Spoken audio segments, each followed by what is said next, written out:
नारायण लक्ष्मी नारायण नारायण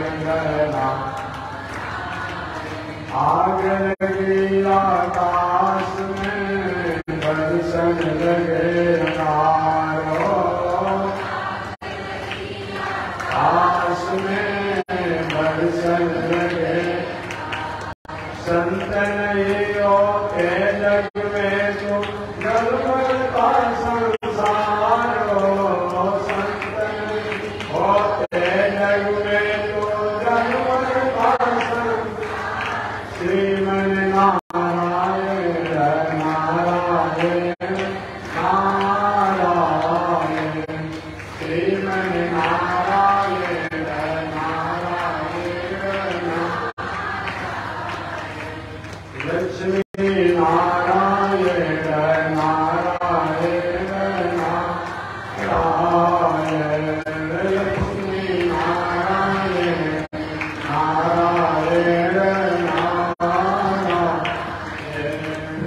श्रीमन नारायण नारायण नारायण श्रीमन नारायण नारायण बोलिए श्री लक्ष्मी नारायण भगवान की अनंताचार्य कृपया वेदांत द्वयपारगम रामकृष्णांग्रिशद्भक्त विश्वक्षेण मुनिं भजे कासायं यज्ञसूत्रं शुचिवपुषि तथा चौद्रपुण्ड्रं जवारे यशास्ते दक्षस्ते कलिकुमतिगिरिराग्नि प्रशान्ते मृतजलममलं दारुपात्रं पवित्रं श्रीविश्वक्सेन शूरे पदकमलयुगा श्रेयशेषं श्रयामि लक्ष्मीनाथ समारंभा नाथयामुनिमध्यमा अस्मदाचार्य पर्यन्ता वन्दे गुरु परम्परा नारायणाय विद्महे वासुदेवाय धीमहि तन्नो विष्णु प्रचोदयात् महालक्ष्म्यै च विद्महे विष्णुपत्न्यै च धीमहि तन्नो लक्ष्मी प्रचोदयात् तन्नो लक्ष्मी प्रचोदयात्। परमाराध्य श्री लक्ष्मी नारायण भगवान प्रातः स्मरणीय पूज्य आचार्य श्री के जुगल चरणों में कोटि शरण भगवत भागवत आचार्य कैंकर्य पारायण महानुभाव इन पावन भूमि पर पावन कथा को आप श्रवण कर रहे हैं। अभी दिल्ली से चलकर आए हुए श्री गोपाल कृष्ण शास्त्री जी का कथा श्रवण कर रहे थे। पावन कथा को मैं भी निवेदन करते जा रहा हूं। पावन कथा प्रसंग अंतर्गत श्री सुखदेव जी महाराज राजा परीक्षित परीक्षित जिस समय देवता लोग अमृत पान करने के बाद में स्वर्ग शिववंशी हो चुके थे। स्वर्ग के राजा मेहदम दैत्यों ने अपनी पूजा पाठ दान पुण्य की बदौलत आचार्य शुक्राचार्य की आशीर्वचन और मंगल कामना से स्वर्ग के आधिपत्य बने। उस समय के राजा दैत्यराज बलि राजकाज कौन है? प्रहलाद जी महाराज के नाती प्रहलाद जी के वंश परंपरा में विरोचन के बलि, समझे, दैत्यराज बलि स्वर्ग के राजा बन गए। देवताओं के मन में उदासी है, अब संभवतः स्वर्ग का राज हमें नहीं प्राप्त होगा। एक दिन देवताओं ने अपनी माता अदिति से कहा कि आप पिताजी से प्रार्थना करें, हम पिताजी से नहीं कह पाएंगे, हम लोग के लिए कोई न कोई उपाय करें। वही देवताओं की माता अदिति अपने पति कश्यप ऋषि से प्रार्थना की, प्रभु मैं नारी स्वभाव होने के कारण, स्त्री होने के कारण, देवताओं की जननी माता होने के कारण मेरे हृदय में, मेरे मन में, मेरे बुद्धि में, मेरे चित्त में अपने पुत्र देवताओं के प्रति स्नेह है। मेरे पुत्र देवता इसी तरह मारे मारे फिरेंगे, कब तक मैं देखती रहूंगी? मैं नहीं कहती हूं दैत्यों को मारा जाए, परंतु जिन दैत्यों ने मेरे पुत्रों के राज को लिया है और आज मेरे पुत्रों को प्राप्त हो सके। कश्यप ऋषि ने कहा, कल भी मैंने निवेदन किया था श्लोक के माध्यम से, कश्यप ऋषि ने कहा क्व देहो भौतिको नात्मा क्व चात्मा प्रकृति पर कस्य के प्रतिपुत्राद्या मोह एवं ही कारण। हे देवी, कौन किसका इस दुनिया में क्या होता है? केवल ये पांच तत्वों से, ये भौतिक शरीरों से, पंच तत्वों से बना हुआ शरीर और कहां इससे परे अलग आत्मा। तो आत्मा को कष्ट की बात कैसे? आत्मा को कष्ट होता नहीं। कुछ भी दुनिया में होता है और कुछ भी हमारे शरीर के साथ होता है, आत्मा को कष्ट नहीं होता है। लेकिन देहात की भाषा में, व्यवहारिक भाषा में यही कहा जाता है आत्मा को बहुत कष्ट है, जीवात्मा को बहुत कष्ट है। जबकि एक तरफ वेदांत दर्शन करता है, उपनिषद करता है, वेद करता है, श्रीमद् भगवत गीता भी कहती है कि आत्मा को न जलाया जा सकता है, न फूका जा सकता है, न काटा जा सकता है, न मारा जा सकता है, न डराया जा सकता है, न धमकाया जा सकता है, न कष्ट दिया जा सकता है। और दूसरी तरफ धर्म प्रसंगों में हम लोग कहते हैं कि आत्मा कष्ट हो रहा है, आत्मा सुख हो रहा है। इसी बात में कश्यप ऋषि कहते हैं, कहां भौतिक तत्वों से, पंच तत्वों से बना हुआ यह शरीर, और कहां इन पंच तत्वों से, जड़ से अलग आत्मा। कश्य के पति पुत्र, कौन किसका पुत्र और कौन किसका पति? मोह एवं ही कारण, केवल मोह मत ही करे, यही जो उनका कारण है। कल व्याख्या में कर चुका हूं। कश्यप ऋषि ने कहा, देवी तुम्हारी भावना पवित्र है, तुम किसी को मारना नहीं चाहते हो, तुम्हारे मन में भावना है कि मेरे पुत्र को राज मिल जाना चाहिए, किसी की हिंसा नहीं होनी चाहिए। चलो एक मैं व्रत बता रहा हूं, उस व्रत को अगर आप नियम से पालन करोगी तो निश्चित रूप से तुम्हारा एक ऐसा पुत्र होगा जो बिना संग्राम के दैत्यों के हाथों में जो राज प्राप्त है स्वर्ग का,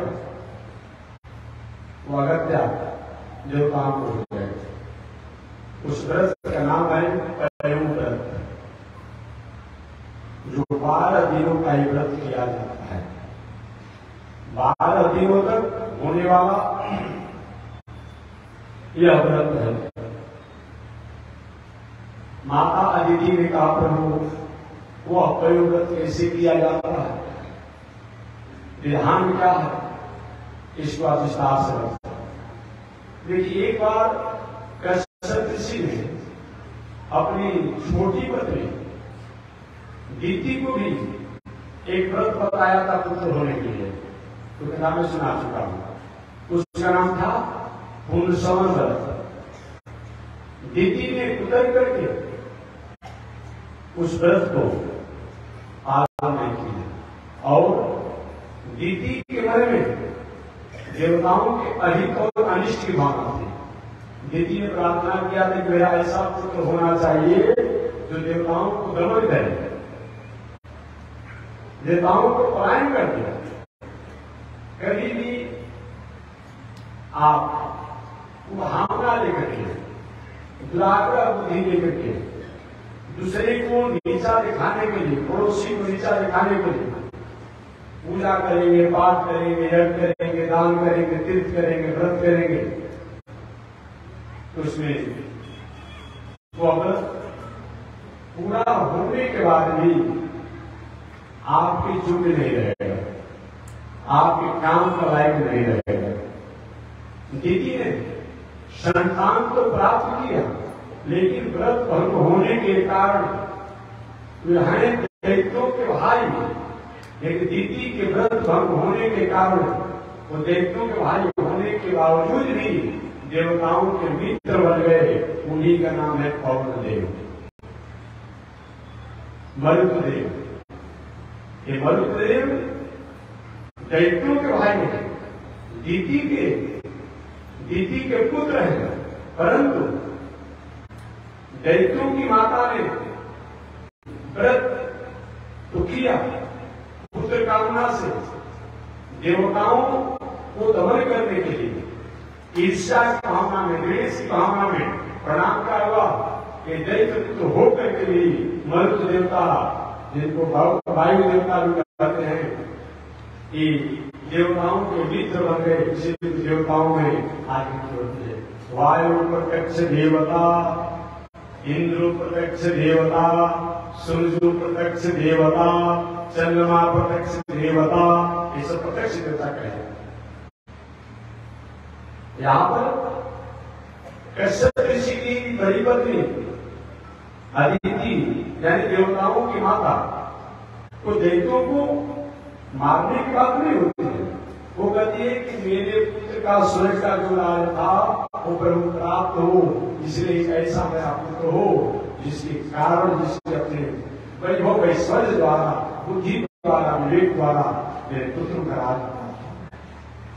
कश्यप ऋषि ने पयु व्रत बताया, और यहाँ सुखदेव जी कहते हैं परीक्षित, इसी पयु व्रत को एक समय ब्रह्मा जी ने भगवान श्रीमन नारायण से पूछे थे। कश्यप ऋषि कहते कि दीदी मैं इस पयु व्रत को तुमको बताऊंगा। यह पयु व्रत एक समय पितामह ब्रह्मा जब सृष्टि विस्तार करने में उनको बाधा पहुंच रही थी, तो उन्होंने भगवान श्रीमन नारायण से पयु व्रत को पूछा था। भगवान श्रीमन नारायण ने पयु व्रत ब्रह्मा जी को बताया था। वही पयु व्रत को कश्यप ऋषि कहते हैं, देवी मैं तुमको बताऊंगा, अगर नियम से इस पयु व्रत को तुम करोगी तो तुम्हें भी संतान होगा जो तुम्हारे पुत्रों को मंगल करने वाला होगा। आगे सुखदेव जी कहते हैं कि परीक्षित, आज भी इस समय भी कोई स्त्री विवाह होने के बाद बहुत दिनों तक पति पत्नी की मर्यादा से रहने के बाद भी, मेडिकल साइंस ठीक रहने पर भी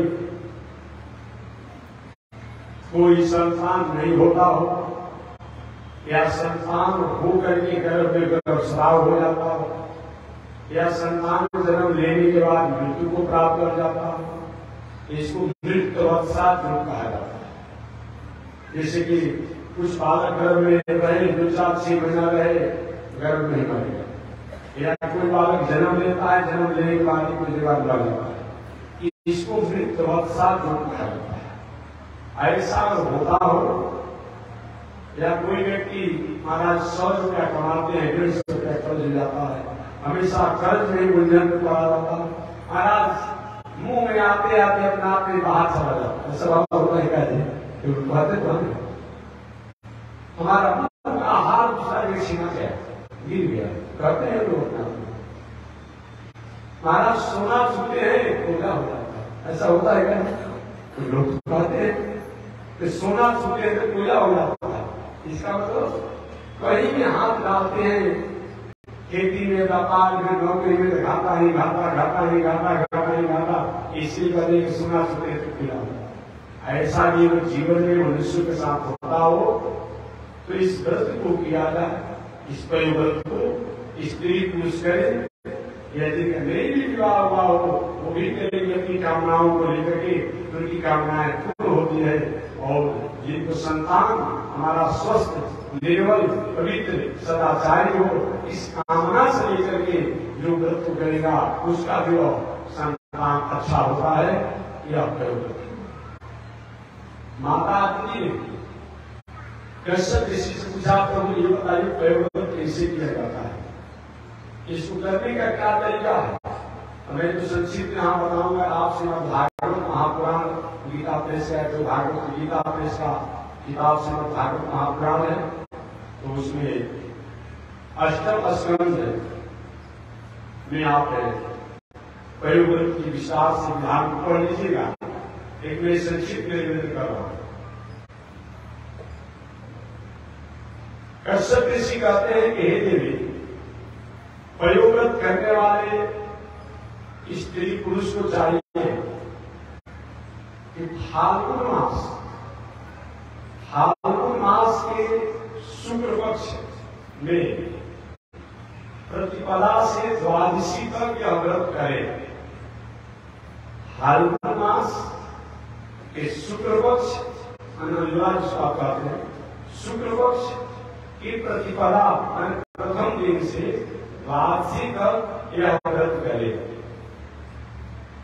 यह फाल्गुन शुक्ल पक्ष द्वादशी तक इस व्रत करने का नियम बताया गया है। इस बीच में अगर व्रत आप कर रहे हैं, इस बीच में कोई जन्माशौच हो जाए या मरणाशौच हो जाए, हो सकता है कि इस व्रत आपने प्रारंभ किया और उसी में कहीं घर में लड़का किसी का जन्म ले लिया परिवार का, या कोई मरणाशौच हो जाए, वृद्ध ऐसा कोई व्यक्ति मृत्यु को प्राप्त हो जाए, तो जब तक व्रत करे उस व्रत को भंग नहीं करे। ऐसे भी शास्त्रों का नियम है कि किसी भी अनुष्ठान में आप बैठ गए हो और उस बीच में अगर जन्माशौच, जन्म लेने का, मरणाशौच, मृत्यु का हो जाता है अशौच, तो जब तक व्रत आपका पूरा नहीं होता है तब तक उसका अशौच का दोष नहीं लगता है। कब नहीं लगेगा? जब उससे आप अलग रहेंगे तब। जो जिस पर लगा शौच, उससे भोजन अलग रहे, उठन बैठन अलग रखे तब, शमशान को नहीं जाए तब, इत्यादि जो धन कांगने इत्यादि में नहीं जाए तब। और जब आपका व्रत समाप्त हो जाए तब उस अशौच को मना लीजिए, हजाम करना हो, जो करना हो ऐसा शास्त्रों का नियम। इस प्रकार जन्माशौच, जन्म का शौच जो होता है केवल मंडप में लगता है, याद रखिएगा। जैसे लड़का जन्म ले लिया, तो लड़का जन्म ले लिया तो जिस आंगन में जितने लोग होंगे उस आंगन में उतने ही में दोष लगेगा। मरणाशौच चाहे आप पहाड़ में बसे हो, कुछ लोग महाराज साहब भोज भात नहीं है, चाहे आपका भोज भात हो या न हो, बात समझिएगा। अरे किसी बात से हो गया और भोज भात नहीं है, इसे सुत्या हो जाएगा, नहीं, ऐसा नहीं चलेगा। तो चाहे आपका भोज भात हो या ना हो, चाहे पहाड़ पर बसे हो, विदेश बसे हो, देश बसे हो, जब आपने सुन लिया तो आपको अशौच लग ही जाएगा। अगर आसपास गांव हो तो आपको लगेगा। ऐसे ही गरुड़ पुराण को आप लोगों को जानना चाहिए कि अधिक से अधिक 10 पीढ़ी तक शौच की परंपरा बताई गई है। इसी बताया कि 4 पीढ़ी पर कितना दिन लगेगा, 5 पीढ़ी पर कितना दिन लगेगा, 6 पीढ़ी पर कितना दिन लगेगा, 7 पीढ़ी पर शायद 3 दिन का बताया गया रहता है। लेकिन 10 पीढ़ी के बाद शौच नहीं रहता है, केवल स्नान करके कपड़ा बदल लीजिए। ये 10 पीढ़ी पर ये बताया गया है। स्नान करके कपड़ा खींच लीजिए, बदल लीजिए, उतना पर ही अपना अपने शौच रखता है। बाकी शौच अशुद्धि का दोष नहीं, सास नहीं। बाकी मनाने की बात तो आप कितना दिन तक मनाते हैं, क्या करते हैं, ये बात मेरा नहीं है। मैं शास्त्रीय बात नहीं किया और एक से अधिक बात नहीं। इस बात शौच की प्रावधान केवल स्नान करें। अब उसके लिए अगर कोई सन्यासी हो तो सन्यासी को तो शौच लगता ही नहीं है। इनकी सन्यास लेने वाले लोग अपने जिंदा में अपना काम क्लियर कर देते हैं। जो भी सन्यास लेने वाला अपना सब संस्कार करके तो सन्यास लिया जाता है। इसलिए वहां तो शौच लागने की बातें नहीं है। बताया गया कि सन्यासी कोई हो, यदि उसकी कोई माता पिता अगर जिंदा हो, मर जाए, तो जो इतना कपड़ा और शरीर को पहना है उतना कपड़ा को लेकर के स्नान करके बस हो। तो शास्त्र द्वारा, धर्म द्वारा किसी बात को समझाया जाएगा। हम और आप अपने तरीके से समझना चाहेंगे तो संभव नहीं है। इसे शास्त्र की बातों को शास्त्र द्वारा ही निर्णय किया जा सकता है। तो मैं निवेदन करना चाह रहा कि कश्यप ऋषि कहते हैं कि हे देवी, जो भी प्रयोग करने वाले स्त्री हो, पुरुष हो, पुत्र कामना से ऐसे भी हो, उनको फाल्गुन शुक्ल पक्ष प्रतिपदा से द्वादशी तक इस व्रत को करना चाहिए। इस व्रत के बीच में अगर जगना शौच या करना शौच अगर हो जाता हो तो व्रत करने वाले को व्रत को भंग नहीं करना चाहिए, तोड़ना नहीं चाहिए। इस व्रत में केवल देसी गाय, जो बछड़े वाली गाय है, जो बछड़े को जन्म दिया है, ऐसे देसी गाय के दूध को भगवान का भोग लगा करके भगवान श्री कृष्ण या लक्ष्मी नारायण या सीताराम या विष्णु या जिन भगवान में आपकी निष्ठा हो, देसी गाय, जिस गाय का बछड़ा हो, देसी गाय हो। देसी गाय किसे कहा जाता है? देसी गाय का मतलब क्या होता है? 2 बात पर ध्यान दीजिएगा। देसी गाय के लक्षण, श्वासनादिमत्व गो लक्षण, गाय का लक्षण क्या है? श्वासनादिमत्व गो लक्षण देसी गाय का लक्षण है। अगला पैर से मुख तक जो चाम का ललरी जो रक्त रहता है, जब गाय चलती है तो ललरी दस अपने आप जो शटोलते रहता है, हिलते रहता है, तो समझिए वो देसी गाय है। चाहे उसका सिंह हो या न हो, चाहे उसका मौर हो या न हो, चाहे दिल हो या न हो, यहाँ पर परंपरा के सिंह नहीं होता है, दिल नहीं होता है, तो कभी नहीं देसी गाय नहीं है। लेकिन शास्त्र में देख रहे हैं श्वासनादिमत्व गो लक्षण, अगला पैर से उसके मुख तक जो चाम का ललरी जो होता है और वो होता है, उसको देसी गाय कहा जाता है। इसमें बहुत गुण है। ये सब देसी जो गाय होती है, ये तो कोष से बनाया गया, हाइब्रिड का बनाया गया है। कुछ सुअर का अंश लेकर के, कुछ ऊंट का अंश लेकर के, कुछ गाय का अंश लेकर के, ये सब के लिए बनाया गया है। जर्सी जिसे आप कहते हैं, सब कुछ जर्सी हो गया है ना, सब कुछ जर्सी हो गया। अन्न से लेकर के, भोजन से लेकर के सब कुछ हो गया है जर्सी अपना। ये सबके अंश से बनाया गया है। इसलिए देखिए जो जर्सी गाय होती है, जो वो बोलते हैं आवाज ही किसी का तरह का होगा, और देसी जो गाय बछड़े होते हैं उनका हुंकार जो अंग होता है। देखिए तो देसी गाय को जब वो हुंकार बोलते हैं अंग शब्द का उच्चारण होता है। साफ साफ यहाँ तक बोल रहे हैं कि कोई देसी में कोई गाय हो उस भाषा ही समझ नहीं आती, विदेशी अपने आप हो जाए। ये दो लक्षण कम से कम, एक हुंकार जो है अंग शब्द अपने आप होता है और अगला पहले से शाम का ललई होता है, उसी को देसी गाय कहता है। ऐसे देसी गाय जिसका बछड़ा हो वो बछड़े वाले गाय के दूध को लेकर के और भगवान श्री कृष्ण या लक्ष्मी नारायण सीताराम विष्णु जिस भगवान में निष्ठा हो उन भगवान को 1650 से पूजन करके 1650 माने 16 प्रकार से गंध धूप दीप इत्यादि जो किया जाता है।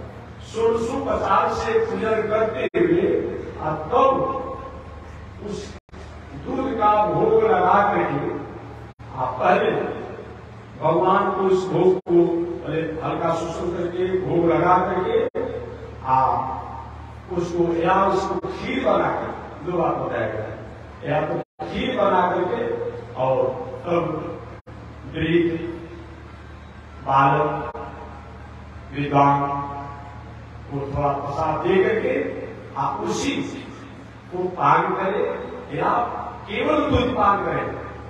खीर अगर अनुकूलता नहीं हो उस दूध को पी करके 12 दिन रहे। पहले भगवान का भोग अलग शास्त्र का नियम यही है। ऐसे भी घर में प्रसाद जो लगे वो क्या है, उसमें भगवान का भोग लगा ही देना चाहिए। लेकिन तो जब रसोई घर हो तब तो रसोई का क्या होता है, रसोई रस कहा जाता है परमात्मा को। परमात्मा का जो भोजन का घर हो तब तो आपको आपने बना दिया है कीचे। आप पहले किसी बैठे हुए क्या करेंगे, हाँ बताइए कीचे बनाए आपने, रसोई घर का रखा नहीं है, क्या होगा। और जिस बताइए जहां भगवान का भोग बनना चाहिए, भोग रहना चाहिए, और उसी का सुधीर पर अपने आप में अनेक प्रकार के उपद्रव में व्यंजनों को आप डाल रहे हैं, बढ़ा रहे हैं, वो बड़ा घर शमशान से कम है क्या, शमशान ही है होता, रात दिन शमशान ही के समान है। और क्या है, शुद्ध पवित्र अपने आप है।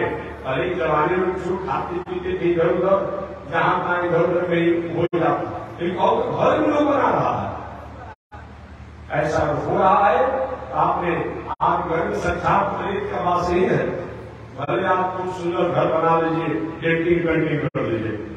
एक प्रेत घर में बाबा दादा मरते हैं तो जब शमशान ले जाते हैं, अपना जीवन को मंगाकर उनका लाश उन घर में घूमते हैं, तो प्रेत से कम है, बताइए प्रेत से कम है।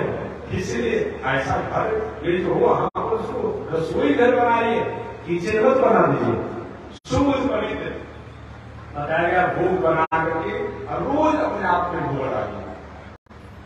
बताया गया मैं यहाँ पे निवेदन करूंगा, जो श्राद्ध वाद होता है पितरों के लिए, पितरों के मरने के बाद जो श्राद्ध होता है, जो भोज भंडारा बनता है, उसमें भी अपने आप प्याज लहसुन नहीं डालना चाहिए। तो वही पूजा होता है, तुलसी पत्र का भोग लगाना चाहिए, तब न पितरों की प्रसन्नता होगी। ये बताया गया। चलिए मैं प्रश्न पर आता हूं, आगे आप जो क्या करते हो तो निर्णय आपके पास है। तो मैं निवेदन करना चाहता हूं, कश्यप ऋषि कहते देवी जो पुत्र की कामना वाले स्त्री हो उनको चाहिए कि फाल्गुन शुक्ल पक्ष प्रतिपदा प्रथम दिन से द्वादशी तक या प्रयोग व्रत दे। इस प्रयोग व्रत के बीच में अगर जगना शौच या वरना शौच आ जाता हो तो भी उस व्रत को शुरू कर दिया है तो उसको बंद नहीं करना चाहिए। इस व्रत को करते समय भगवान विष्णु, भगवान श्री राम, भगवान श्री कृष्ण, लक्ष्मी नारायण या जिस भगवान में आपकी निष्ठा हो उन भगवान का 1600 प्रकार से 16 प्रकार से पूजन करते हुए उस दूध का भोग लगा करके और तब उस दूध को पान करना चाहिए, सेवन करना चाहिए 12 दिनों तक। जब 12 दिन समय जब बीत जाए तो बीतने के बाद बताया गया है कि समय से उसने उस अंतिम दिन दूध का खीर बना करके, अंतिम दिन दूध का खीर बना करके छोटे बालक, पतिव्रता नारी, सदाचारी विद्वान ब्राह्मण, संत महात्मा थोड़ा थोड़ा प्रसाद दे करके और उस खीर को सब अपने आप में स्त्री और पुरुष दोनों को सेवन करना चाहिए। उसके बाद समय पाकर शास्त्रीय मर्यादा अनुसार कितने बार मैं निवेदन कर चुका हूं कि शरीर की स्वस्थता देखते हुए और संतान की मर्यादा को स्वीकार करना चाहिए। उस व्रत को हो जाने का समय से तुम विद्या दीवारोहेण रसायावस्था दीक्षता ओ देवासी नमस्तुभ्यं आत्मानं मे प्रणश्यते। शास्त्रों में और भी निवेदन किया गया है। पूजा करते समय यह प्रार्थना करना चाहिए कि नमस्तुभ्यं भगवते पुरुषाय मह्यसे सर्वभूत निवासाय वासुदेवाय साक्षिणे। हे प्रभु, आप साक्षात पुरुष हैं, आप साक्षात सभी प्राणियों के हृदय में निवास करने वाले हैं, आप साक्षात वासुदेव हैं। मैं आपको प्रणाम करता हूं। इस प्रकार इस व्रत को करते हुए और व्रत को करने के बाद तब समय पाकर के जब व्रत 12 दिन का पूरा हो जाए, अंतिम दिन इस व्रत को करके और उस दूध में खीर बना करके पहले मैंने बताया कि सब कुछ खिलाने के बाद बचे स्त्री और पुरुष जिनको संतान की कामना हो वो स्वीकार करे और समयानुसार गृहस्थ मर्यादा को स्वीकार करे। शास्त्रीय परिपाटी है, पुराण में भी लिखा हुआ है, शास्त्रों में भी लिखा हुआ है, मेडिकल साइंस इस बातों को स्वीकार करता है कि सब दिन पर गृहस्थ मर्यादा को स्वीकार किया जाता है तो लड़का संतान होने की संभावना रहती है। विषम दिनों पर अगर कहीं संतान की कामना होती है तो लड़की होने की संभावना रहती है। अशुद्धि अवस्था से, जिस दिन अशुद्धि अवस्था हो रहा हो उससे सब दिन 4, 6, 8, 10, 12, 14, 16 दिन के संबंध से जो संतान की कामना किया जाता है वो लड़का होता है। उसमें 14 दिन और 18 दिन छोड़ देना चाहिए। 14 दिन के संबंध से लड़का तो होगा लेकिन भाग का कमजोर होगा। जिंदगी भर नीमक रोटी झुकाते झुकाते जीवन बीत जाएगा, इससे आगे कोई विकास और बीत जाएगा। 17वां दिन का लड़का जो भी अल्पायु होता है, गरीब होता है, कमजोर भागी होता है तो उसको भी छोड़ देना चाहिए। बाकी 8वां दिन काफी होता है, 10वां दिन, 12वां दिन, 14वां दिन और 16वां दिन वाला बालक जो होता है राज वाला होता है, गरीब घर में जन्म लेगा लेकिन जीवित प्रयत्न करेगा। जैसे जैसे बड़ा होगा माता पिता सभी लोग अपना खेती व्यापार नौकरी से अपने आप में भाग्यशाली और बड़े पदवान धनवान विद्वान हो। 15वां दिन की लड़की जो होती है वो भी राजभोग वाली होती है। जन्म लेगी तब विवाह होगा, तब विवाह के बाद पहले जिस घर में जन्म लेगी उसके माता पिता, जहाँ विवाह होगा उसके सास सरस्वती ये अपना खेती व्यापार नौकरी से उज्जवल भविष्य वाले होंगे। इस पर विचार करते हुए अशुद्धि अवस्था जिनका विवाह शादी हो गया हो, संतान की इच्छा हो तो अशुद्धि अवस्था से जिसकी अशुद्धि अवस्था हो रहा उसको एक दिन गिनना है, बात है उनको छोड़ गए। अशुद्धि अवस्था जिसको हो रहा उसको एक दिन गिनते हुए 14वां दिन 6वां दिन विषम परिस्थिति हो तो ठीक है, संतान को भी है लेकिन जो कारण बता दिया है बाकी 8वां दिन, 10वां दिन, 12वां दिन, 14वां दिन, 16वां दिन ये लड़का होता है 99%। 1% तो हमारे बस की बात नहीं है, वो तो भगवान की बस की बात है। और 1% ये ईश्वर थोड़ा सा यहाँ बताने में बहुत समय नहीं है कि एक अनुवाद की बात है, तो भी किसी के बारे में बता देता 99% और 5, 7, 9, 11, 13, 15 इस संबंध से कन्या हो। एक बार और पुनः एक बार में याद दिला, एक हमारी और 13 हमारी। कभी भूल कर किसी पुरुष स्त्री को वंश विस्तार के लिए संतान की कामना नहीं करनी चाहिए। और ऐसा होता है गलती से, जान में अनजान में, उस संबंध से वो कन्या होगी जो बाद में चल करके आपके पूर्ण खानदान परिवार पगड़ी को नीचा कर देगी। बात समझ में आ गया? मुंह पर काली फूल आ जाएगा। बलशंकर संतान को जन्म देने वाली होगी बाद में चल करके, जो जन्म नहीं बड़ी होगी तब गलत अवैध तरीका से जीवन जीने वाली होगी। ऐसा नौबत न आए, इसलिए 11वें दिन और 13वें दिन पर जरूर हिसाब करना चाहिए।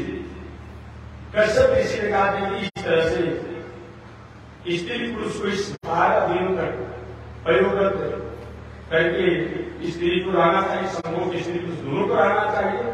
और 12वें दिन के बाद उस दूध को जरूर भोग बनाकर आंख करके उस अंतिम दूध को खीर बना करके भगवान का भोग बना करके विद्वानों को, बालकों को, सबको खिला करके खावे। और समय से जो एक मर्यादाएं होती है, उस मर्यादा को पालन करते हुए संतान धर्म की इच्छा को स्वीकार करें तो निश्चित रूप में संतान होता है। कश्यप ऋषि ने अपनी पत्नी अदिति को बताया। अदिति ने नियम से अक्षरशः उस व्रत का पालन किया और व्रत को पालन करने के फलस्वरूप समयानुसार कश्यप ऋषि की पत्नी अदिति के गर्भ में बालक स्थापित हो गए। और बालक दूसरे नहीं थे, कश्यप अदिति महातपनिया। कश्यप और अदिति जब तप कर रहे थे तो स्वयं भगवान आकर प्रकट होकर दर्शन दिए थे। वर मांगने को कहे थे कि आपको जो वर मांगना है आप लोग मांगिए। कश्यप ऋषि ने कहा था, अदिति ने भी कहा था, प्रभु अगर वरदान नहीं देना चाहते हैं तो आपके जैसा मेरा पुत्र होना चाहिए। भगवान ने कहा कि हमारे जैसा दुनिया में कोई नहीं है, हमारे जैसा तो दुनिया में कोई नहीं है, लेकिन आपने मांगा है, आपने तपस्या किया है, तो मेरे जैसा तो नहीं, लेकिन स्वयं मैं आपका पुत्र बन करके वही भगवान अदिति के गर्भ में पुत्र के रूप में स्थापित हो गए। समय से अदिति के गर्भ में जैसे जैसे बालक बढ़ने लगे वैसे वैसे देवताओं का रौनक तेज बढ़ने लगा। प्रकृति नैसर्गिक सदा अपूर्व होने लगी। देव प्रतिमाएं मानो हंस रही है, गाय उनका उपकार कर रही है। जिस तरफ से लोग चल रहे हैं सभी साधु नारियों का दर्शन हो रहा है, विद्वान ज्ञानियों का दर्शन हो रहा है। चारों तरफ प्रकृति मंगल ही मंगल है। समय बीतते चला गया, घर में भगवान आ रहे हैं। देवता लोग गर्भस्तुति करने के लिए आए, ब्रह्मा जी भी गर्भस्तुति करने के लिए आए। सब लोग ने सूक्ष्म रूप में गर्भ के बालक को भगवान स्वयं भगवान अवतार देने वाले हैं, उनकी स्तुति करते हैं। और स्तुति करते हुए कहते प्रभु आप हमारे देव हैं, आदि देव हैं, अखंड हैं, अविनाशी हैं, अचिंत हैं, लेकिन भक्तों को उद्धार करने के लिए आप इस संसार में किसी को माता किसी को पिता किसी को भाई बना देते हैं, ये तो आपकी कृपा है, ये आपकी कृपा है। इस प्रकार सभी लोग ने स्तुति किया। समय बीता चला गया और संयोग से अभी आने वाला है ना, आने वाला है, भाद्र का महीना आने वाला है, भाद्र पक्ष, भादों का महीना, भाद्र पक्ष मैंने भादों का महीना, शुक्ल पक्ष अंजोरा, क्योंकि सात्विक विचार है ना, तो सिंहमा से सीधे पक्ष, मध्यान्हे कश्यपान्वय, द्वादश्याम श्रवणे जात, वामन श्री विवर्धन। सिंह मास है, सावन और भादों को सिंह मास कहा जाता है संक्षेप में। सिंह मास है माने भाद्र महीना में, सिंह मास से सीधे पक्ष, सीधे पक्ष में शुक्ल पक्ष में, भादों महीना के शुक्ल पक्ष में, सिंह मास से सीधे पक्ष, मध्याह्न काल में द्वादशी तिथि को सिंह मास से सीधे पक्ष से मध्याह्न कश्यपान्वय, कश्यप ऋषि के अन्वय होकर के पुत्र होकर के भगवान प्रकट हुए। भादों का महीना, भादों में अगर नदियों में जल न रहे तो रहेगा, सूखी नदियां भी देखते हैं। बीच में तो थोड़ा सा था कि बहुत अस्वस्थ हम लोग थे, लेकिन समय समय से भगवान प्रकृति अपने कम कृषि करके बारिश हो रही है। बहुत जगह तो बहुत बार तूफान आया हुआ है, कितने कुछ घर बढ़ रहे, क्या हो रहा है। ये भादों का महीना एक ऐसा है, और इस जल से पृथ्वी कहीं अपने को भीगी सी प्रतीत नहीं होती है, तो कभी ऐसा नहीं सुना जाता है। भादों का महीना है, शुक्ल पक्ष है और द्वादशी का तिथि है।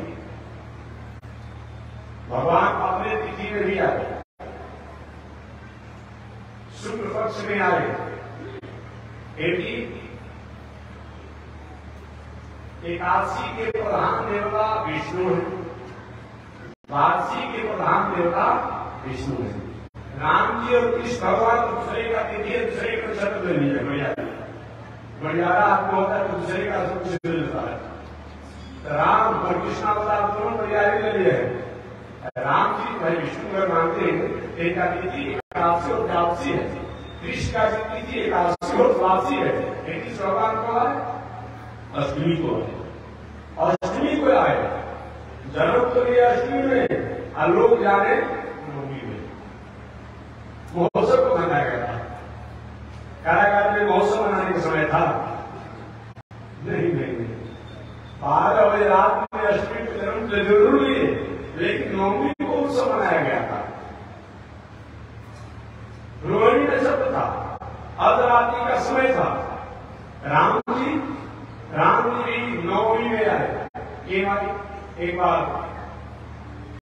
नवमी तिथि रोते मिलते भगवान के पास गए, पहली कथा राम जी के जन्म लेने से पहले। भगवान ने पूछा, अरे देवी जी क्यों रो रही हो नवमी तिथि?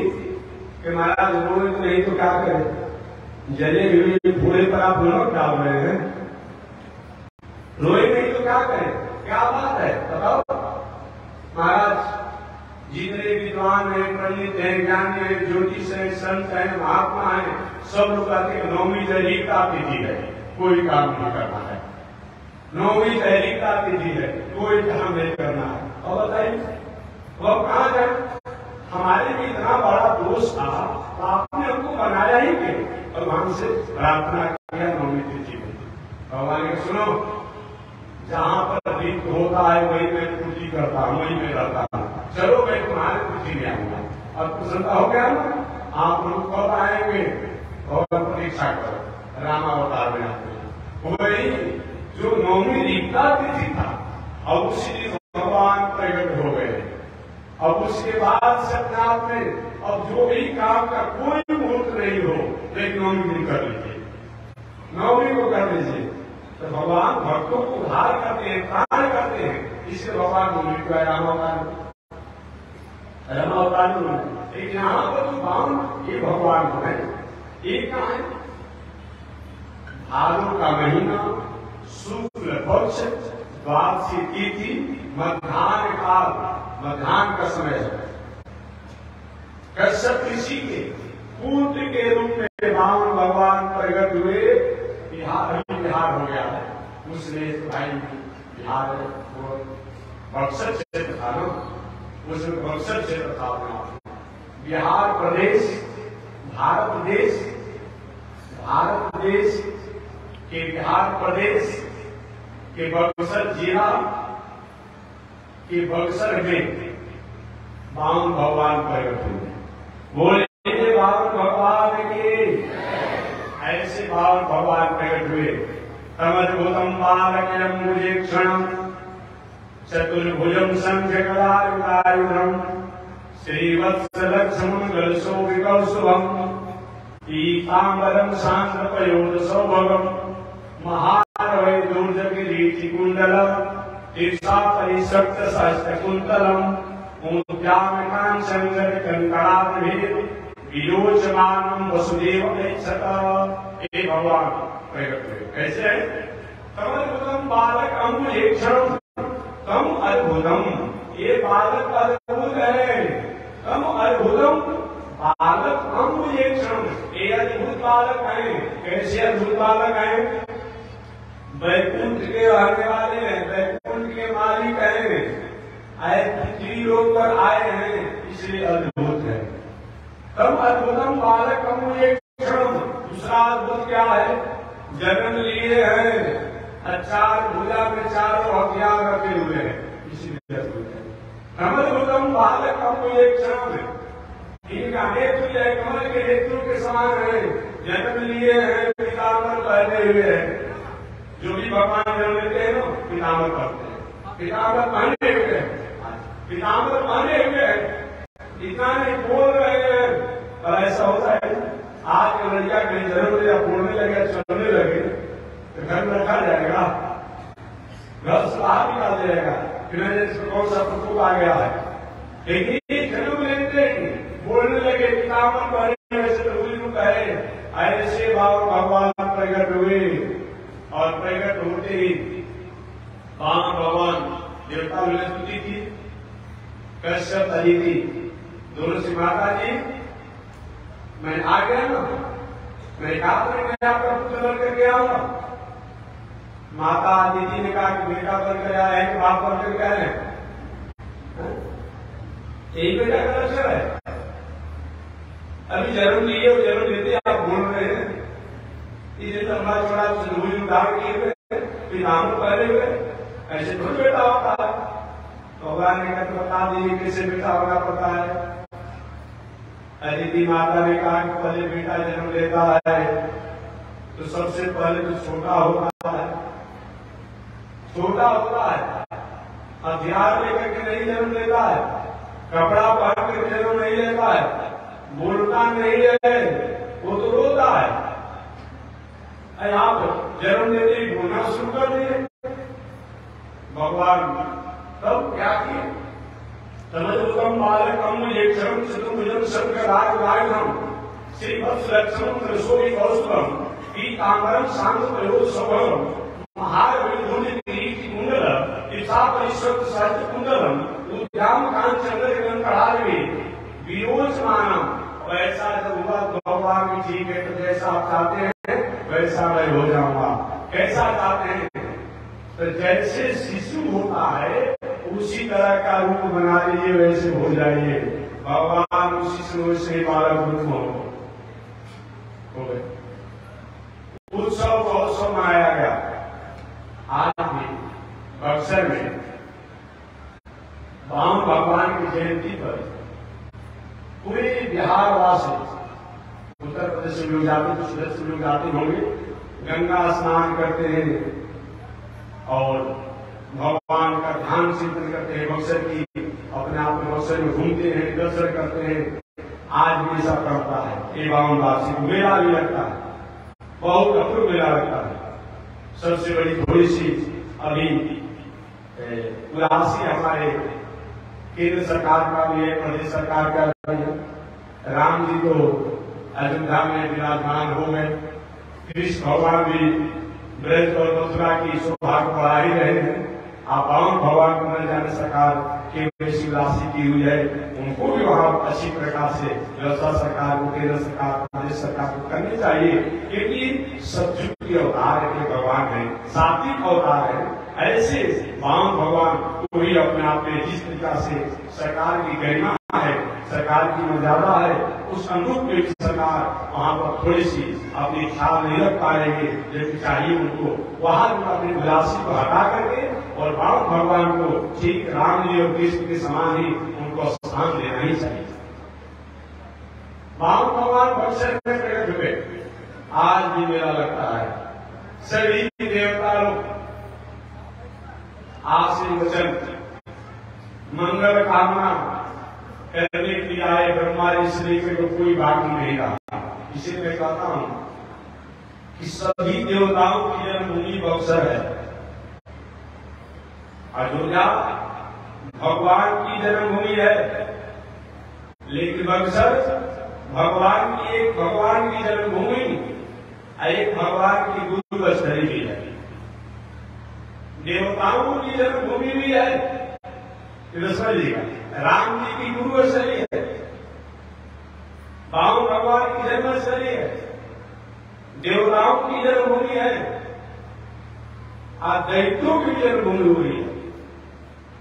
और एक बात और मैं कहूंगा, भगवान राम को आप समझिएगा, जितने दुनिया में सूर्यवंशी हैं, रघुवंशी हैं, इक्ष्वाकुवंशी हैं, सबका मूल और प्रथम और प्रधान स्थान कोई है, बक्सर है।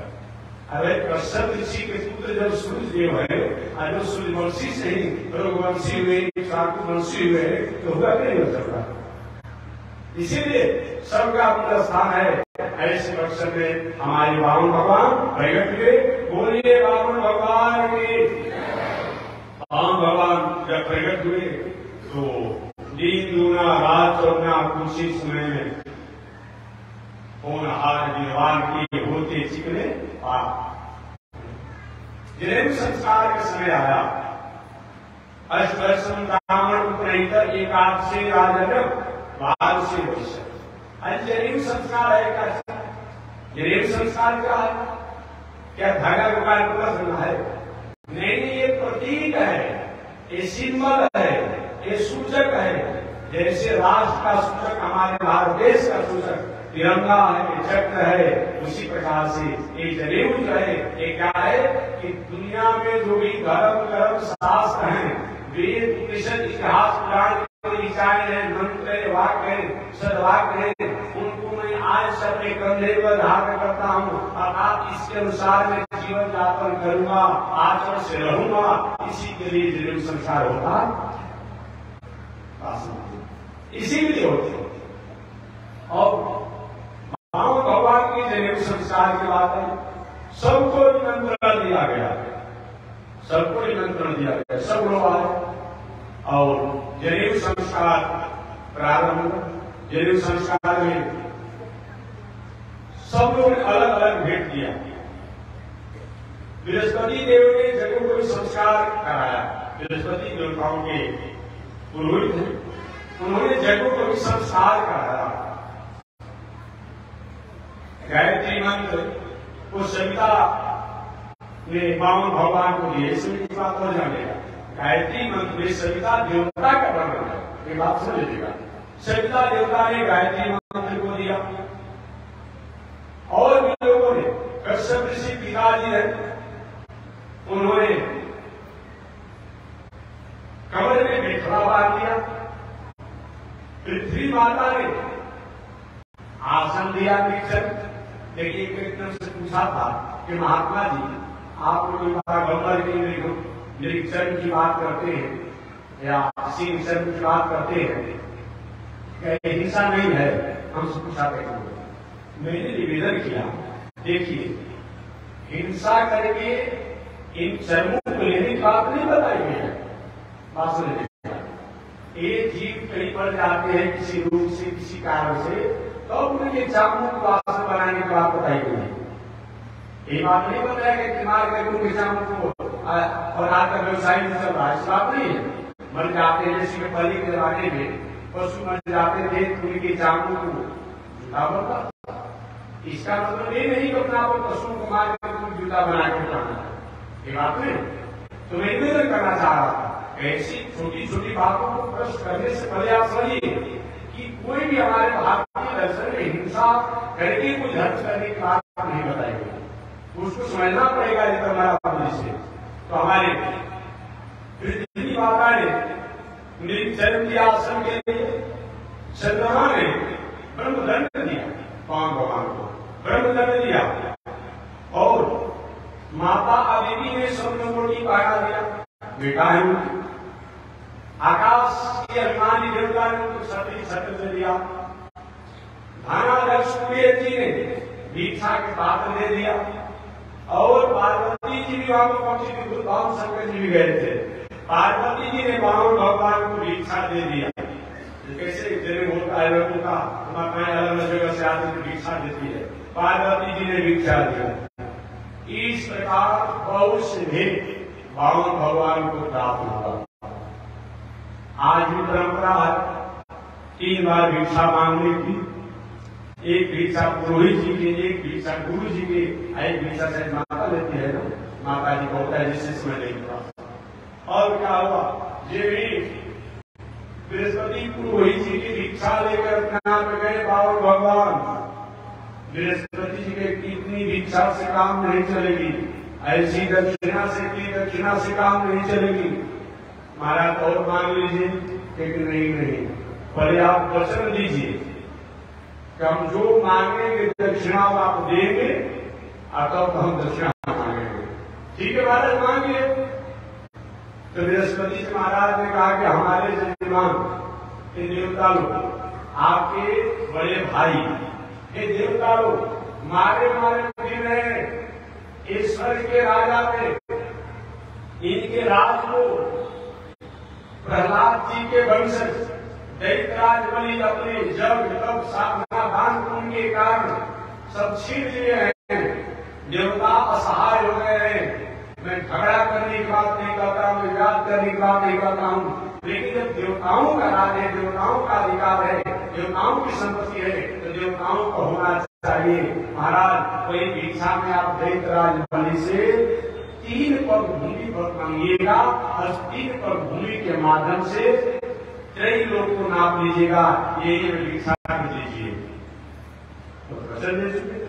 ठीक है गुरु जी।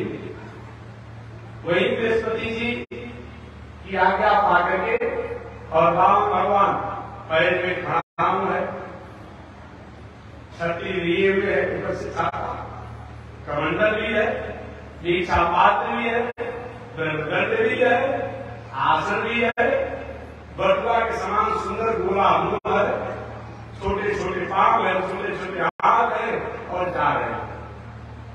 यहाँ तो भागवत में लिखा हुआ है नर्मदा नदी के तट पर, किसी कल्प में भी होगा, लेकिन नहीं, भृगु क्षेत्र बलिया में जब करे थे अंतिम, वहीं पर भगवान पहुंच गए। दीक्षा दे भगवान को देखते दैत्यराज बलि ने अपने आचार्य शुक्राचार्य से गुरु जी मालूम पड़ रहा है कि सर्वस्व दुनिया का तेज कहीं कोई स्वरूप बनाकर आ रहा है क्या? ऐसा ताकत मैंने देखा ही नहीं था। और उसी समय भगवान जगशाला में चले गए।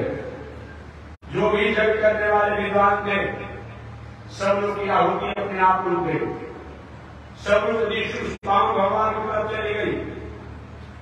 दैत्यराज बलि ने अपनी पत्नी विंध्यावली ने स्वागत किया, स्वागतम महाराज, स्वागतम स्वागतम, आपका स्वागत है, स्वागत है।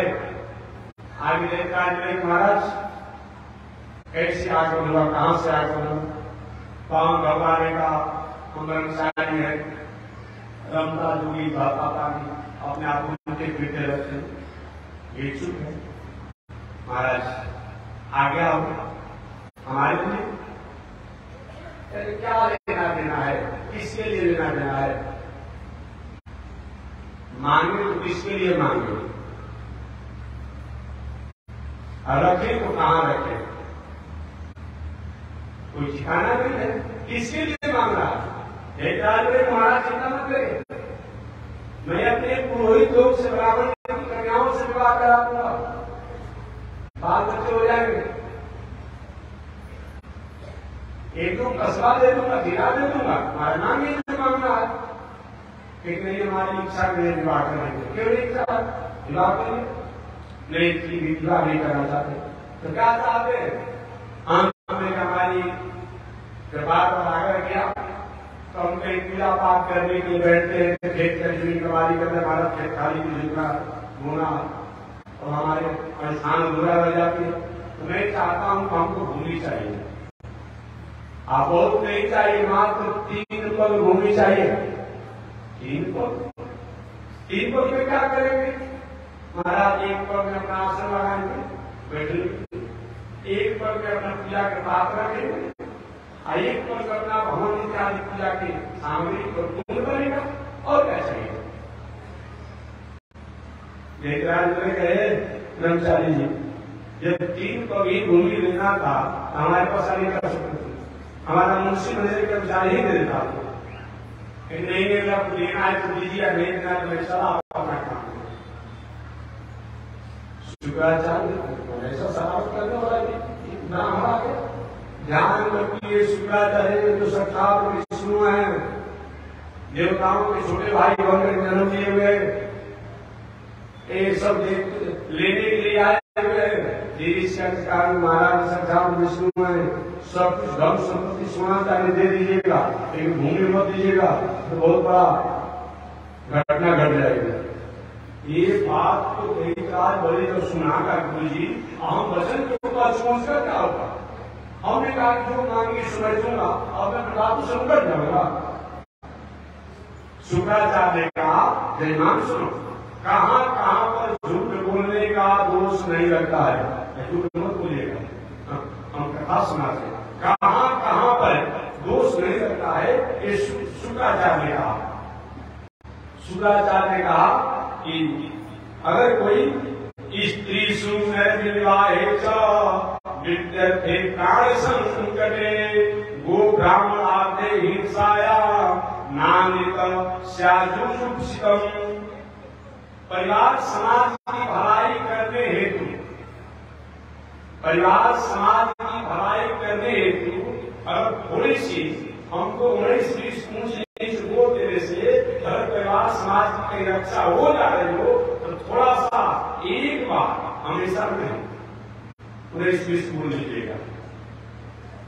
उसके बाद स्त्रियों से हास करने में कहीं पत्नी नाराज हो गई, परिवार में आपसे थोड़ी सी गलत नहीं ऐसा होता है, थोड़ी शब्द में विशेष आवेश हो तो उसके साथ ऐसा कुछ आगे पीछे नीचे छोड़ करके उसको प्रसन्न कर ले। स्त्री शुभ नर विवाहे आगे कन्याओं के विवाह में अगर परिस्थिति आती हो, झंझट आता हो तो थोड़ा सा 19-20 बोल देने से विवाह अगर हो जाता हो तो दोष नहीं रहेगा, झूठ बात सुन लीजिए। वो ब्राह्मण थे, गाय ब्राह्मण विद्वान ज्ञानी देश राष्ट्र समाज प्राणियों की रक्षा करने में अगर कोई थोड़ी सी गड़बड़ होती हो या जीविका को चलाने हेतु धन संग्रह करने हेतु संपत्ति को पूरा नहीं बताने समय अगर थोड़ी सी इधर उधर झूठ बोला जाए तो वहां पर दोष नहीं लगता है, लेकिन एक बार हमेशा झूठ का अपने आप सर्टिफिकेट मत ले लीजिए। स्त्री सु नर विवाहित शुक्राचार्य ने जहाँ पे सब सुधार रहा हो वहां कहकर भी ऊपर जाना कोई दोष बात नहीं है, लेकिन नहीं देता है गुरु जी। सारे दुनिया की जो देने वाला वो आज हमारे सामने आया है लेने के लिए, और ऐसा मौका मैं छोड़ूंगा क्या? अच्छा लगेगा क्या? कहीं से सारा दुनिया को जो देता है दाता एक राम जी भिखारी सारी दुनिया, और वो दाता आज भिखारी बन करके हमारे पास आया है। और अगर हम लोग अपने आप सुन दे ये क्या मतलब होता है? शुक्राचार्य शुरू हो तो देख अज्ञानी बनते हो जाओ मैं साफ देता हूं, श्री ठीक हो जाओ। गुरु जी साफ सरकार है, लेकिन इस अवसर को मैं चुकूंगा नहीं। शुक्राचार्य ने साफ दिया, जाओ राज लक्ष्मी चली जाएगी, मेरी और क्या करा है, अपमान करता है। आगे बावन भगवान ने कहे सुनिए, आप जजमान और कोई आपस में क्या बात कर रहे हैं? देना है तो दीजिए, बेचना है तो में चल रहा है। अरे महाराज रुकी ऐसी बात नहीं, थोड़ा सलाह दे रहा, दीना तो दीजिए चल रहा है, दिल का मतलब कहीं क्या करने मांगो तो महाराज ठीक है, आप जहां से इच्छा वहां से ले लीजिए, वहां नहीं ऐसे नहीं चलेगा। आज बात नहीं कि बाबा दिए थे काम नाती जबर कर दिया, वो काम नहीं चलेगा। एक संकल्प होना चाहिए। पहले के जमाना में संकल्प ही एग्रीमेंट था, कौन देश कौन पात्र कहाँ कौन दिया कौन लिया कहाँ दिया कैसे लिया सही होता था जी। आज एक गलत है, तो इस संकल्प करेंगे। अरे महाराज तीन पर भूमि संकल्प आप लेंगे, हाँ बिना संकल्प नहीं लेंगे। और अपना कमंडल देख रहा है और जल जब गिराने लगा संकल्प लेने के लिए, और विश्व करके जल ही नहीं गिरा। शुक्राचार्य एक रूप से छोटा रूप बना करके जा करके दैवराज बलि थे, कमंडल की टोटी में घुस गए, जले नहीं गिरने देना संकल्प होगा ना दान होगा। एक जजमानिका वाले गुरु जो होते हैं, जजमान का बहुत बड़ा भाई अवसर भी होते हैं, और देखिए वो नहीं चाहते हैं कि दूसरे किसी कुछ दिया भी है और दूसरा कुछ करे भी अपने आप में, हम जहां पर नहीं बने वो शुक्राचार्य टोटी में जाकर घुस गए। बाबा ने कहा राजन बहुत दिनों से दान को तुमने किया है, दान करते करते कमंडल की टोटी में नाली में काई लग गई है, जब तक काई नहीं लगेगा तब तक थोड़ी जमी रहेगा। तो एक कुशा लिए थे, कुशा कहते साफ होने, वही कहा कि कुशा को जरूर टोटी लगा कर दैवराज साफ किया कि शुक्राचार्य जी का एक आंख गायब हो गया, फूट गया। इसलिए आज भी शुक्राचार्य एक ही आंख वाले हैं, ये जान लेगा, आज एक ही आंख वाले हैं, समझ लीजिएगा। और मेरे ये दोनों आपस में ले रहा है, ले रहा हूं कहेंगे जो करेंगे शुक्राचार्य से निकल करता, हमको क्या मतलब है। और संकल्प करके तीन पर भूमि को भगवान ने संकल्प करा दिया, कहां से नाप जब से आज हो कर्मचारी और तीन पर भूमि नाप तो हमसे पूछोगे, सारा दुनिया हमारा ही पृथ्वी से लेकर स्वर्ग तक, और हमसे पूछोगे तो बोलोगे जहां से मंदिर तहां से। दंडी कवि ने कहा बावन भगवान प्रथम को जब नापने लगे तो नापते नापते ब्रह्मरूप नाप लिया। पृथ्वी से लेकर लोक एक नाप लिए, भगवान के चरणों को धोखे का मंडल में रखा, जो बाद वही स्वर्गरूप में चलाया, वही स्वर्गरूप से शंकर जी की जटा पर आई, वही शंकर जटा से ये हरिद्वार में आई, जो वही गंगा जी के नाम से जानी जाती है, यह हमें बता चुका होगा। दूसरा पर पृथ्वी से रसातल नाप दिए, 2 महीने पग में पूरा नापा गया, एक पर भूमि बाकी रह गया।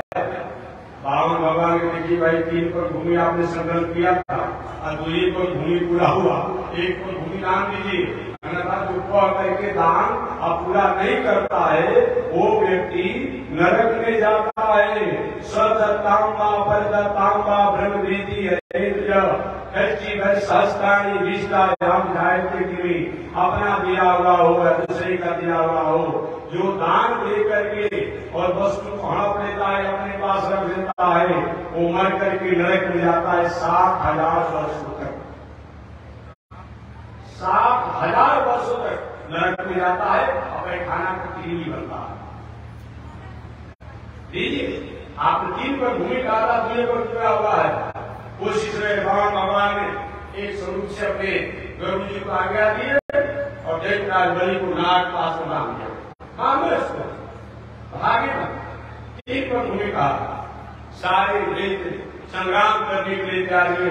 दैत्यराज ने मित्रों, अभी मेरा काम नहीं है, तुम उठाओ के लोग को साथ में संग्राम करने से गुस्सा नहीं, मारे जाओगे, अगर गुस्सा नहीं है जाओ, सब लोग आ गए। दैत्यराज बलि तुमको भूमि दान देने के बाद भी राम भगवान के सामने हाथ बांध कर सहयोग से दैत्यराज बलि की पत्नी आ गई विंध्यावली। विंध्यावली का स्वामी जी काशी कहना चाहते हैं, बोलो। अच्छा ये बताइए, आप बार बार अपने पति को डरवा रहे हैं कि जो देख करके दान कह करके और उतना पूरा नहीं करता है, वो व्यक्ति मरकर के अधोगति को प्राप्त करता है। एक क्या दान देने वाले को नहीं होता है, दान लेने वाले को मिला है। हमारे पति तो दैत है, ये जानते थे का ब्रह्मचारी बन करके आए, के अनुसार उन्होंने तीन पर भूमि कह दिया। लेकिन आप तो जानते थे कि जब मैं नापने लगूंगा तो विस्तार बनाऊंगा और नापने पर दो ही पर भूमि होगा, तो एक पर भूमि आपने मांगा क्यों?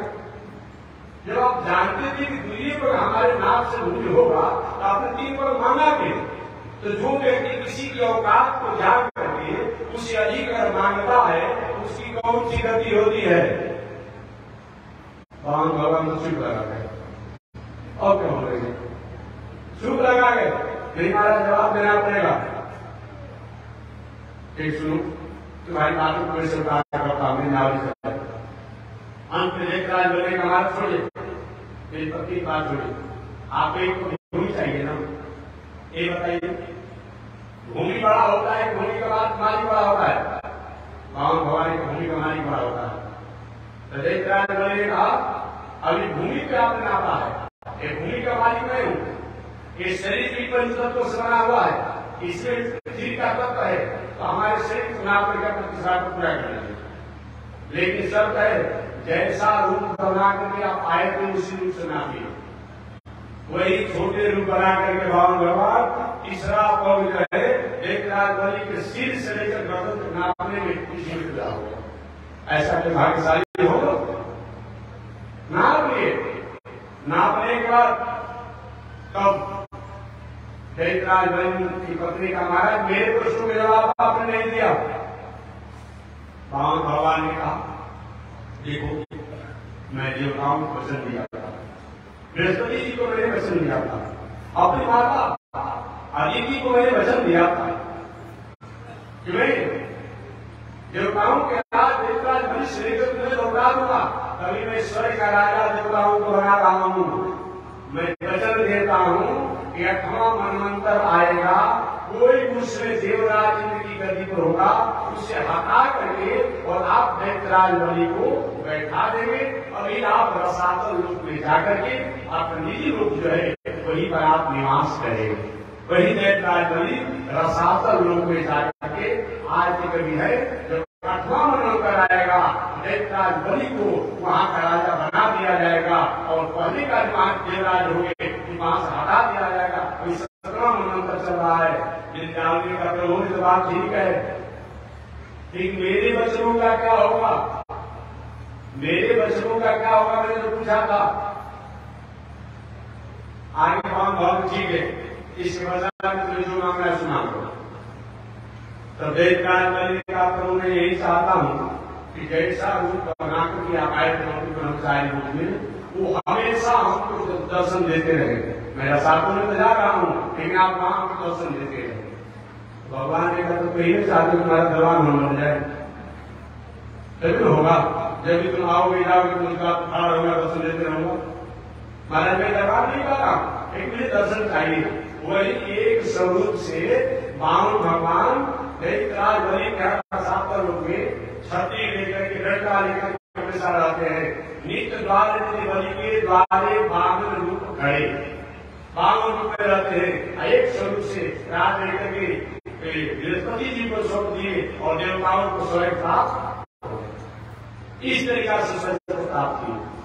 वही समय पाकर के लक्ष्मी जी देखी कि मेरे पति तो दैत्यराज बलि के बंधन में फंस गए, लक्ष्मी सब एक रूप बनाकर देवराज बलि के रसातल में गई और एक दासी आप यहाँ सेवा करना चाहती है, करो, कोई बात नहीं।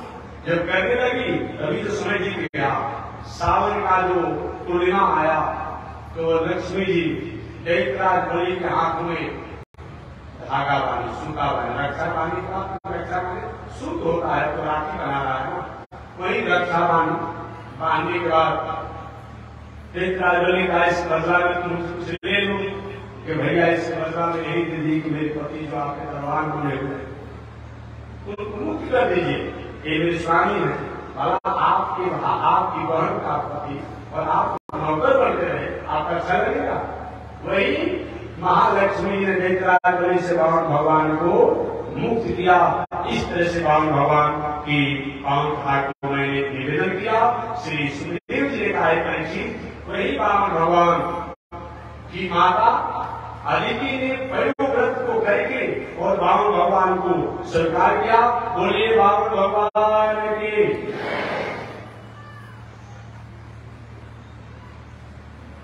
आगे हमारे सुखदेव जी महाराज बस एक मिनट आगे सुखदेव जी महाराज ने राजा परीक्षित को मत्स्यावतार की कथा सुनाई और मत्स्यावतार की कथा सुनाते हुए कहा कि परीक्षित, भगवान केवल दैत्यों पर कृपा नहीं करते, पशुओं पर कृपा नहीं करते, पंछियों पर कृपा नहीं करते, बल्कि मत्स्यावतार मत्स्य योनि जो होता है उस पर ही भगवान ने कृपा किया।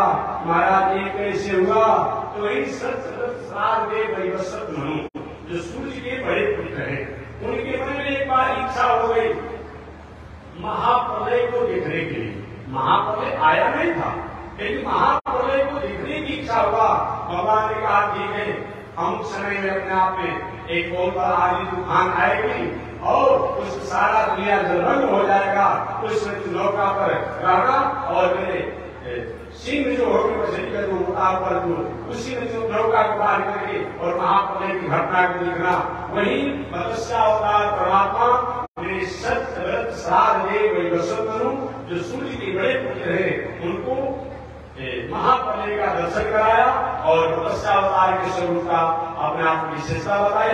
इस प्रकार से मत्स्यावतार की कथा को जो व्यक्ति सुनता है इस संसार में परम आनंद को प्राप्त करता है, भगवान की कृपा का अधिकारी होता है। बस इसी के साथ श्रीमद् भागवत महापुराण की अष्टम स्कंध की कथा समाप्त होती है। कल से हम लोग श्रीमद् भागवत महापुराण की 9 स्कंध की कथा में प्रारंभ करेंगे। तो बोलिए भागवत भगवान की। श्रीमन्नारायण लक्ष्मी नारायण श्रीमन्नारायण लक्ष्मी श्रीमन्नारायण नारायण नारायण श्रीमन्नारायण नारायण। बोलिए श्री कृष्ण भगवान की। शांति शांति शांति।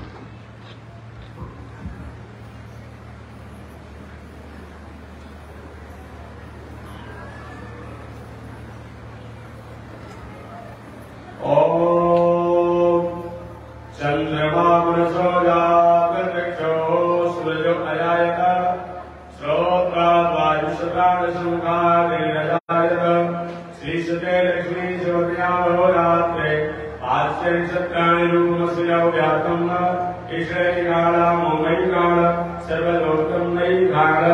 लक्ष्मी नारायण भगवान की।